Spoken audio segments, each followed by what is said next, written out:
Ang susunod na programa ay rated PG. Ito ay nangangailangan ng patnubay at gabay ng magulang para sa mga batang manonood. Ang nakahandang bitag ni Iris para kay Lavender Fields or Jasmine. Pangang ahas na smooth ang mga galaw ni Iris para hindi magkaroon ng duda itong si Jasmine na alam na niya ang totoo.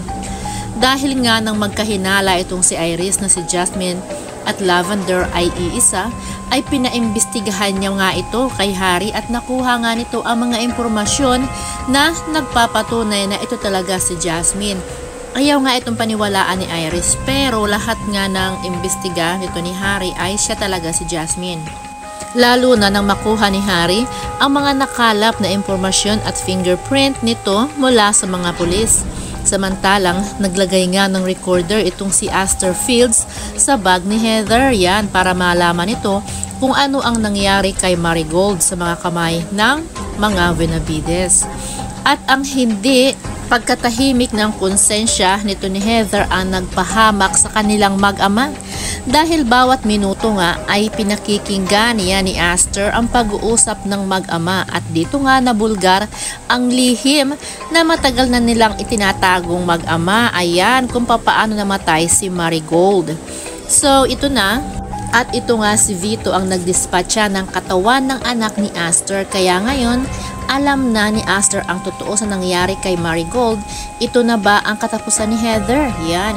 Hindi nga titigil itong si Aster hanggat hindi nananagot ang mag-ama sa pagkamatay ng kanyang anak kasi makakaligtas sana nga itong si Marigold kung dinala agad ni Vito sa ospital. Yan, di ba? Pero hinayaan na nga lang nitong matuluyan para hindi na nito mapaghigantihan pa ang kanyang anak na itong si Heather. Pababalikin kaya nito ni Vito si Heather sa Amerika para makaligtas sa mga kamay na maghihiganti or paghihiganti nito ni Aster Fields sa kanilang mag-ama?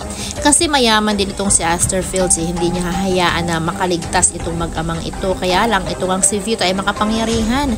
'Di ba? Dahil nga ito ay dating opisyal. Yan. So, titingnan natin kung ano mangyayari guys. So yan guys ang ating aabangan dito sa Lavender Fields. Kung paano makakapaghiganti itong si Aster para sa kanyang anak. Ayan. So higantihan guys.